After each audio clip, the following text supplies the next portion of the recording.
یہ لے لیں. بسم اللہ الرحمن الرحیم. جناب محمد اسحاق ڈار صاحب، مریم نواز، عزیز بچوں، معزز خواتین و حضرات، السلام علیکم.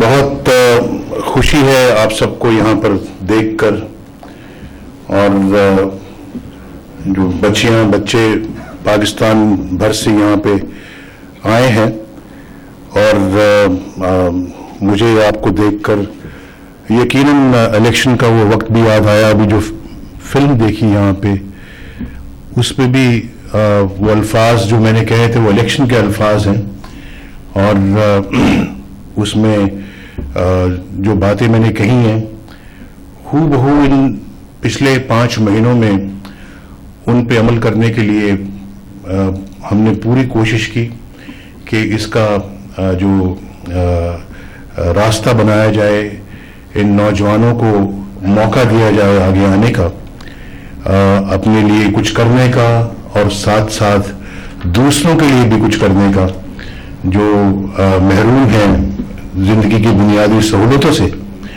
تو میں یہ سمجھتا ہوں کہ یہ جو وعدہ کیا تھا الیکشنوں میں، اور اس کا اشتہار بھی آپ الیکشنوں میں دیکھتے رہے ہیں، تو یہ عوام کے دکھ درد کو سامنے رکھ کے یہ وعدہ کیا تھا، اور یہ الفاظ کہے تھے جو بھی آپ نے اسکرین پہ دیکھے ہیں.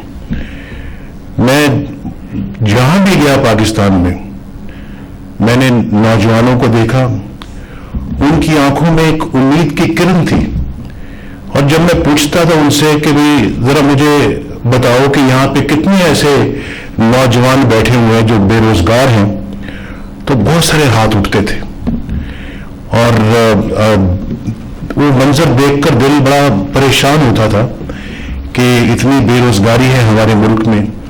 یہ نوجوان، میں پوچھتا تھا آپ کتنے ہیں جو آپ میں سے ڈگری ہولڈر ہے، تو اس میں سے بہت سارے پھر ہاتھ اٹھتے تھے کہ سب ڈگری ہولڈر.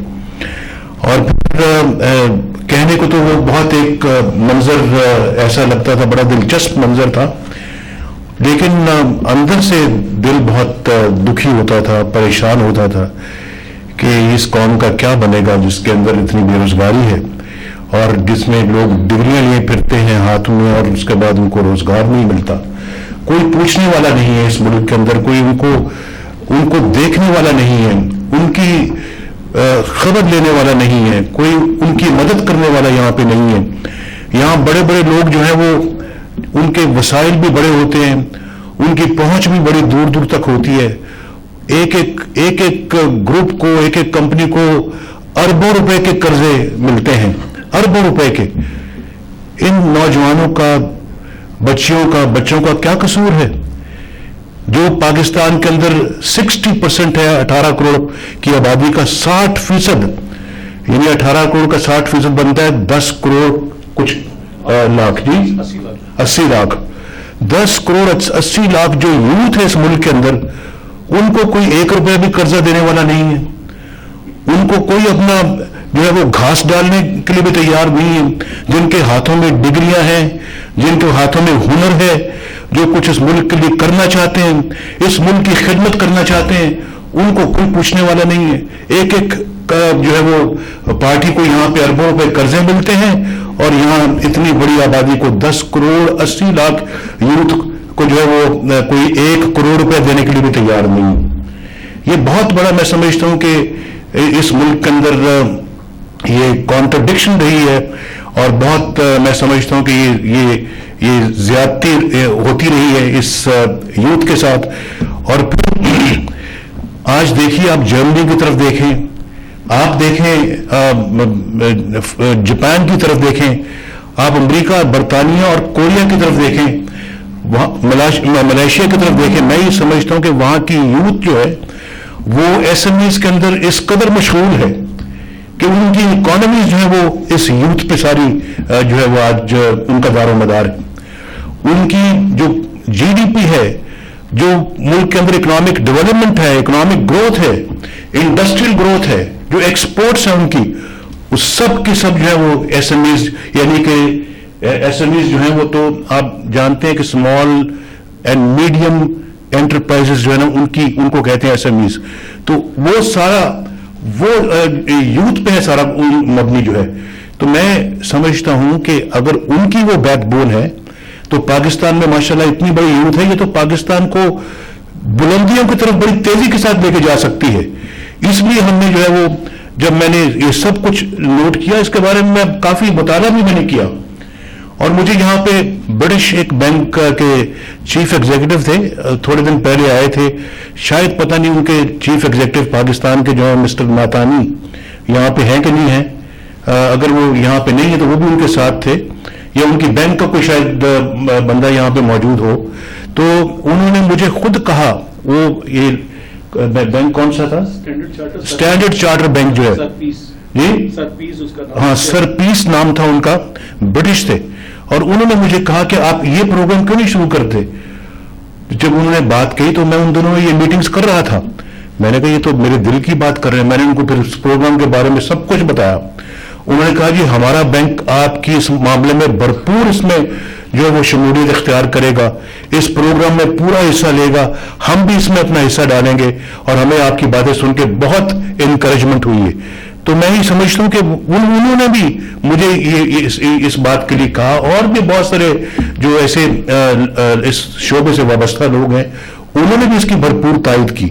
اور یہ وہ چیز ہے جس کو میں سمجھتا ہوں کہ ہر پاکستانی سپورٹ کرے گا، وہ تمام لوگ سپورٹ کریں گے جو چاہتے ہیں کہ پاکستان اس اکنامک کرائسس سے باہر نکلے، جو چاہتے ہیں کہ پاکستان ترقی کی منزلیں طے کرے، جو کہتے ہیں، جو چاہتے ہیں کہ پاکستان وہ پاکستان جو پیچھے رہ گیا ہے اس ترقی کی دوڑ میں، اور واقعتاً ہم پیچھے رہ گئے ہیں اس پورے خطے میں. ہم میرا خیال ہے کہ آخری سطح کا ملک آج پاکستان بن چکا ہے. اکانومی آپ دیکھ لیں، ایکسپورٹس دیکھ لیں، روپے کی قیمت دیکھ لیں، آپ اپنا جو ہے وہ پاکستان کے قرضے دیکھ لیں، پاکستان کے جو پر کیپٹا انکم دیکھ لیں، آپ ہر لحاظ سے ہم بہت پیچھے رہ گئے، اور یہ ہمارے لیے بہت افسوس کا مقام ہونا چاہیے، یہ ہمارے لیے شرم کا مقام ہونا چاہیے کہ ہم جو ہے وہ کہاں تھے، کہاں چلے گئے.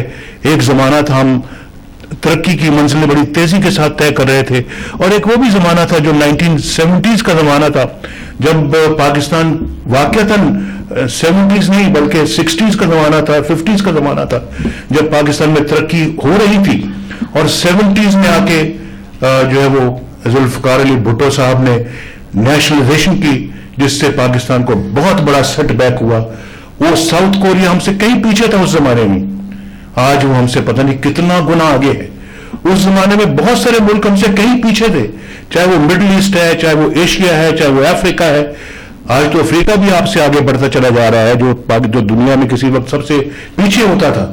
تو وہ زمانہ تھا پاکستان تیزی کے ساتھ ترقی کر رہا تھا، اور 32 انڈسٹریز پہلی گو میں ان کو جب نیشنلائز کیا گیا تو سارے پاکستان کے اندر جو ہے وہ جتنی بھی انڈسٹری تھی، جتنے بھی پاکستان میں انویسٹرز تھے، پاکستان کے اندر جو بزنس کمیونٹی سے جن کا تعلق تھا، وہ سب کے سب ان کا دل ٹوٹا. کوئی یورپ چلا گیا، کوئی مڈل ایسٹ چلا گیا، کوئی کسی اور ملک چلا گیا، اپنا سرمایہ لے کر چلے گئے. اس کے بعد آپ جانتے ہیں کہ پھر وہ سٹیپ بائی سٹیپ یہاں پہ ساری انڈسٹری کو نیشنلائز کیا گیا. یہاں پہ جو ہے انشورنس کمپنیز کو، بینکس کو نیشنلائز کیا گیا. اسی زمانے کے حبیب بینک کو بھی نیشنلائز کیا گیا، اسی زمانے کے یونائٹڈ بینک کو بھی نیشنلائز کیا گیا، اسی زمانے میں دیگر بینکوں کو بھی، مسلم کمرشل بینک کو بھی نیشنلائز. کون سا بینک تھا جو بچ گیا؟ سب کو نیشنلائز کیا گیا. انشورنس کمپنی کو نیشنلائز کیا. نوبت پھر یہاں تک آئی کہ فلور ملوں کو بھی نیشنلائز کیا گیا. اس کے بعد پھر رائس ہسکنگ پلانٹس کو بھی نیشنلائز کر لیا گیا، جن کے مالک سائیکلوں پہ آتے تھے اپنے کارخانوں میں، چھوٹے چھوٹے سائیکلوں پہ آتے تھے یا موٹر سائیکلوں پہ آتے تھے، ان کو بھی نیشنلائز کر دیا گیا. اس نیشنلائزیشن نے پاکستان کو تباہ و برباد کیا. اکانومی کی انہوں نے تباہ و برباد کر کے اکانومی کو رکھ دیا. اگر وہ نیشنلائزیشن نہ ہوتی، یقیناً پالیسیز اسی طرح سے وہ مومنٹم چلتا رہتا، آج ہم ساؤتھ کوریا سے بھی کہیں آگے ہوتے. اس خطے میں سب سے زیادہ تیزی سے ترقی کرنے والا ملک پاکستان ہوتا. پاکستان آج دنیا کے اندر ایک مقام رکھتا. میں بالکل یہ جو ہے وہ کسی بھی پریجوڈس کے بغیر میں یہ بات کر رہا ہوں، کیونکہ مجھے بڑا دکھ ہے. اور ہم نے آ کے پھر وہ پاکستان کی نیشنلائز انڈسٹری کو آ کے وہ بینکس کو نیشنلائز جو نیشنلائز تھے، آپ کو یہ پتا ہونا چاہیے، میں تھا وزیر اعظم 1990s میں جب یہ بینک جو آج پاکستان کا مسلم کمرشل بینک ہے، مسلم کمرشل بینک وہ بینک تھا، ایلائٹ بینک وہ بینک تھا، یہ جو حبیب بینک تھا وہ بینک تھا، یو بی ایل وہ بینک تھا جو کروڑوں اربوں روپے کے لاسز کر رہے تھے. یہ میں 1991 میں جب میں پرائم منسٹر بنا ہوں. اور پھر وہ کروڑوں روپے کے لاسز کون جو ہے وہ پک اپ کرتا تھا؟ Government of Pakistan, tax payer کے پیسے سے. آپ کا پاکستان کے جو یہاں پہ کاشتکار ہیں، جو پاکستان کے صنعت کار ہیں، پاکستان کے جو مڈل کلاسز ہیں، جو بزنس کمیونٹی ہے، نوکری پیشہ لوگ ہیں جو ٹیکس دیتے ہیں، جو دیتے رہے ہیں یا دیتے ہیں، ان کے پیسے سے وہ سب نقصانات حکومت پاکستان اٹھاتی تھی. ان کو جب ہم نے پرائیویٹائز کیا، ڈی نیشنلائز کیا، آج وہی بینک کروڑوں اربوں روپے کا نہ صرف پروفٹ کماتے ہیں بلکہ کروڑوں اربوں روپے آج حکومت پاکستان کو ٹیکس بھی دیتے ہیں. تو یہ ایک فرق ہے، دیکھو کتنا فرق پڑا، یعنی کمپلیٹ ٹرن اراؤنڈ ہوا وہ. تو یہ اپنا میں سمجھتا ہوں کہ یہ وہ لوگ نہ جانے کیسے وہ لوگ تھے. اب میرا دل نہیں چاہتا ہوں لوگوں کو میں یہاں اس وقت نام لوں جو اس میں حصہ دار تھے، جنہوں نے پاکستان کی اکانومی کو تباہ و برباد کیا، تباہی سے دوچار کیا، اور صرف اپنا وہ ان کا کوئی سوچ تھی، نعرہ تھا یا مفادات تھے، جس کی وجہ سے انہوں نے پاکستان کو قربانی کا بکرا بنایا.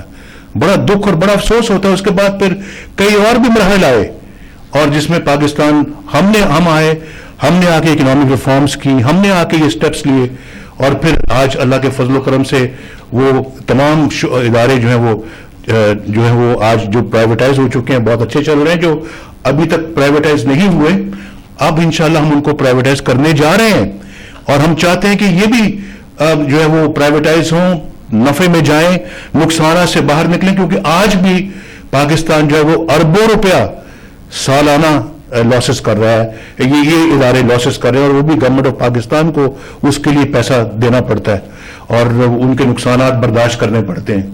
تو یہ اس میں پی آئی اے جیسے بھی ادارے شامل ہیں.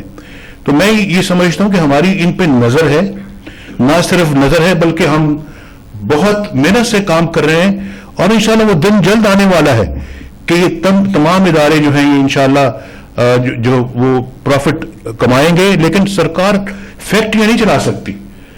گورنمنٹ جو ہے وہ کوئی ہوٹلز یا ریسٹورنٹس یا فیکٹریاں یا چائے کی دکانیں نہیں چلا سکتی.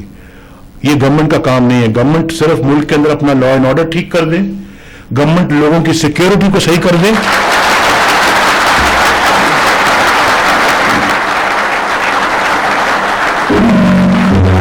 گورنمنٹ یہ چوری ڈاکے بند کر دے، گورنمنٹ جو ہے وہ پاکستان میں دہشت گردی کے خاتمے کے لیے اقدامات اٹھائے، گورنمنٹ جو ہے یہ پاکستان میں جو اس وقت بدترین قسم کی جو ہے یہ فرقہ واریت ہے اس کو ختم کرے. گورنمنٹ ان چیزوں کی طرف توجہ دے، گورنمنٹ اچھی پالیسیز بنائے، گورنمنٹ اپنے پاکستان کے امیج کو ٹھیک کرنے کے لیے صحیح اقدامات اٹھائے. اور پھر دیکھیں اس کے لیے آپ کو بہت تدبر سے کام کرنا پڑتا ہے. اس طرح سے نہیں، آپ میچور طریقے سے آپ جو ہے پاکستان کو نہیں چلا سکتے. آپ اس طرح سے کہ کوئی یعنی کہ آپ پاکستان کو جو ہے وہ بھائی چلنے دو. پاکستان کو اس وقت ایک سب کی مشترکہ جو ہے وہ ایک میچور قیادت کی ضرورت ہے. پاکستان جو ہے وہ ان مسائل سے باہر نکلنا چاہتا ہے.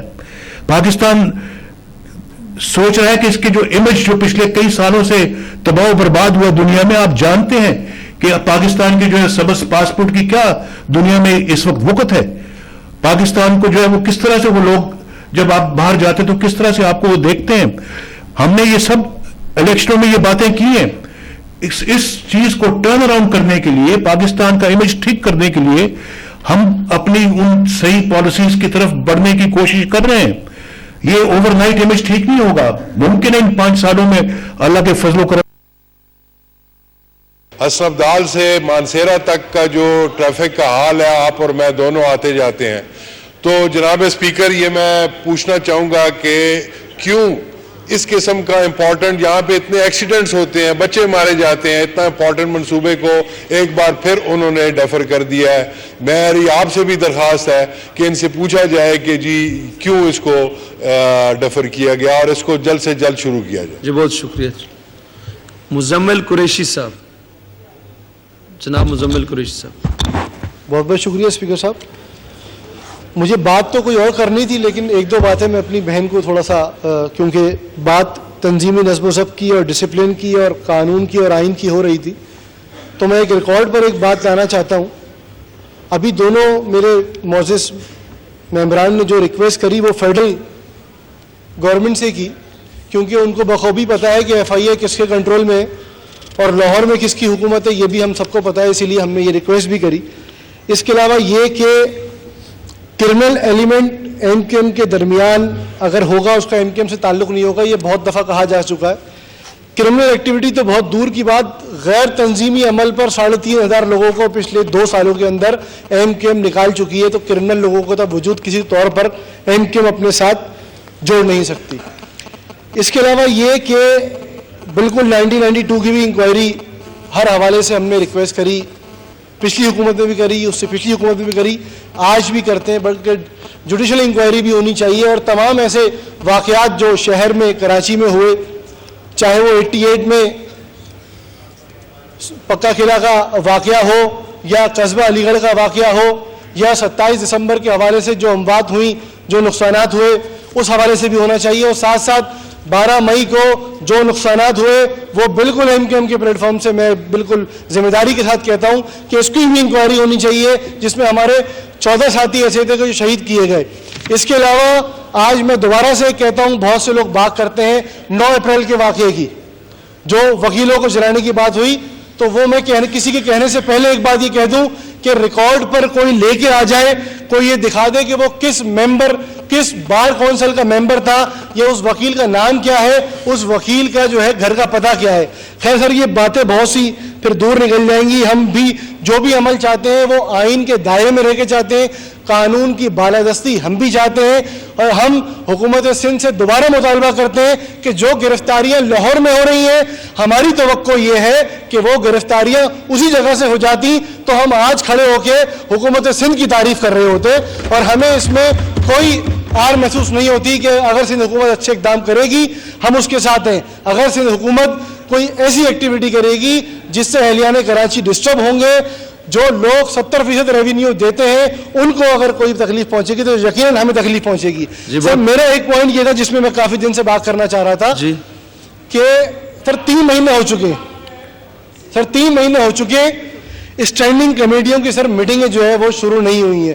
بہت سا ایجنڈا ہمارے پاس موجود ہے، ہم ممبر کی حیثیت سے بہت سے کام اپنا ہوم ورک کر چکے ہیں. ہم یہ چاہتے ہیں کہ وہ معاملات سارے چلیں اور اسٹینڈنگ کمیٹیاں فعال ہوں. تو سر یہ ایک سوالیہ نشان بنتا ہے حکومت کے پاکستان آپ کی حکومت کی طرف کہ اگر ہم اس کو فعال کر دیں گے تو زیادہ جو ہے وہ اس میں احتساب کا عمل جو ہے وہ تیزی کے ساتھ ہوگا. بہت بہت شکریہ. بہت شکریہ جی. محترمہ طاہرہ اورنگزیب صاحبہ. چانی صاحب تشریف رکھیے. جی دیں گے موقع دیں گے. جی میں نے دیں گے تشریف رکھیں، آپ کو دیں گے. جی آئی ایم ایف کے حوالے سے تو وہ تو شیخ صاحب اس پہ بات کر چکے، لیکن پھر بھی میں یہ تنقید کے روایت سے اوپر اٹھ کر ہمیں ملک کے حالات کا جائزہ لینا ہوگا.